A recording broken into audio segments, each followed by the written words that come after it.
Thank you, Mr. Chairman. I want to thank the witnesses for being here. Mr. Dunn, our prayers are with you and your family for the loss of your son.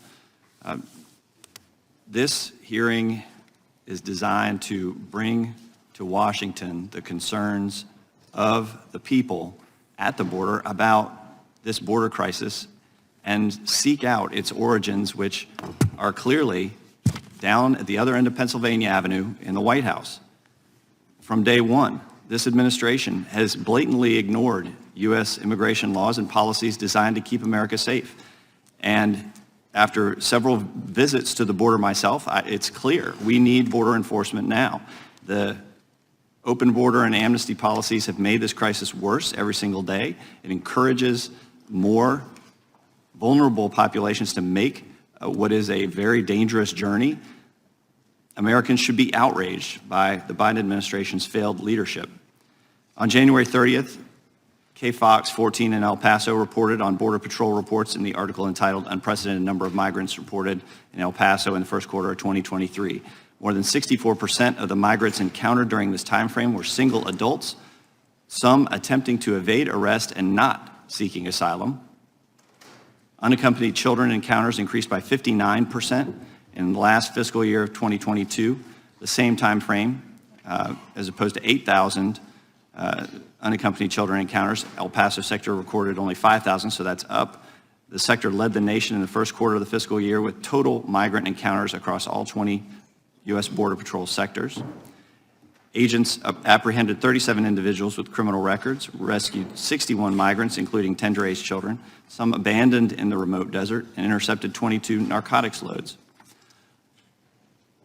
A defense attorney in El Paso, a juvenile defense attorney, stated youth are getting more involved with crime, huge increases in weapons, and he thinks it's just because they're getting money to pay for these weapons, and how they're earning that money is from drugs. I see a lot of kids are helping the human smuggling, and that's a big problem. Although, Judge, you stated in your testimony there's no invasion of migrants in our community, nor are there hordes of undocumented immigrants. Crimes against citizens are causing havoc in our community. When you see an increase in children helping human smuggling, how is that not the case? How is it not the case that these policies are contributing to the delinquency of minors in your area?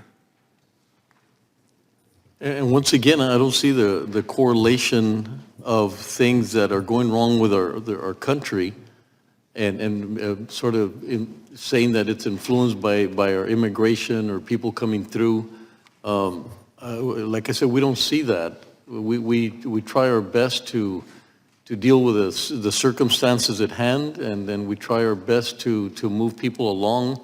And I've said over and over, you guys have the luxury of being Democrats and Republicans. We have to be public servants, and that's all we can do. When they come across, we do not manage who comes across. We manage how to process them in the most possible, the best possible way. And I've said over and over, El Paso really thinks as a nation. I think people think that we just focus on our situation there at the community, but we don't. We're really concerned about having New York having to deal with that, having Chicago deal with that. We've talked to each one of the mayors, and we're working. I think if we were to put in more of a national system of allowing communities to say who needs the migrants, and then helping us to process them there. And I use the Houston model is just exceptional. Every single day, 52 come in, they go back to Houston, they go to the bigger hubs, and we move them through. And so that's where we need your help. We need your help, not to whether or not what we're doing is right or inaccurate, but the fact that it's a community that really shoulders a tremendous amount of a broken system. Well, and you say that the transportation of these individuals to other cities is necessary to prevent your community from descent into chaos, correct? No, that's not true. So you're fine keeping them all in your jurisdiction instead of sending them to other locations? We would welcome them, but it's a shame that they're concerned about being close to the border because of how they're going to be treated and how they're going to be deported, even if they shouldn't be deported. So you've got migrants wanting to move into the interiors simply because they don't feel safe. Even if they're here processed and legal. Once they're processed, they're legal in our community. And so, once again, I think we're helping the nation do the right thing.